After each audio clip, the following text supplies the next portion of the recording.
თბილისის მერია ქალაქში არსებული სკვერების აღდგენა რეაბილიტაციას განაგრძობს. თბილისის მერმა გდანი ნაძალადების რაიონში სარაჯიშვილის ქუჩაზე მდებარე ერთ-ერთი სკვერი მოინახულა. გიგი უგულავა ავჭალის მოსახლეობასაც შეხვდა და ადგილობრივებს ახალი 2011 წელი მიულოცა. სკვერის ინფრასტრუქტურა თანამედროვე სტანდარტების შესაბამისად მოიწყო.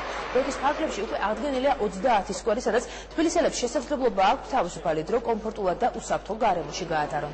დავით სარაჯიშვილის სახელობის პარკი ერთ-ერთია იმ ობიექტებს შორის, რომელსაც რეაბილიტაციის პროგრამის ფარგლებში რეკონსტრუქცია ჩაუტარდა. სკვერში ცნობილი საზოგადო მოღვაწის დავით სარაჯიშვილის ძეგლი განთავსდა, რომელმაც ადგილი რიყეზე მიმდინარე კომპლექსური დასასვენებლის ზონის მშენებლობის გამო შეიცვალა.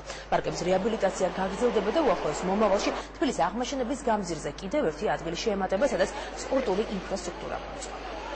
ეს სკვერი, ისევე როგორც თბილისის საუბნო სკვერები, ამ სკვერს ძალიან დიდი მნიშვნელობა აქვს ავჭალისთვის. მთელი ავჭალა ზამთარი ზაფხულის შემოდგომა ნებისმიერ დროს სუსავსე აქვს ხალხით, ამიტომ ჩვენ კიდევ გვაქვს გეგმა, რომ ბევრად უფრო მრავალფეროვანი გავხადოთ ყველა ის დასასვენებელი ადგილი, სადაც ესე ვთქვათ თავშესაყარია ამა თუ იმ უბნის. ეს ამ თვალსაზრისით ძალიან დამახასიათებელი იყო. გაიცად გვინდა ასევე, რომ ჩვენ ძირითადად ეს სკვერებში დავამონტაჟოთ wireless სისტემა, რომ სურვილის შემთხვევაში უფასო ინტერნეტით სარგებლობის საშუალება გქონდეთ თბილისელებს და ესეც კარგი სიახლე იქნება და კიდევ უფრო მიმზიდველს გახდეს დარწმუნებული ვარ თბილისის სკვერებს.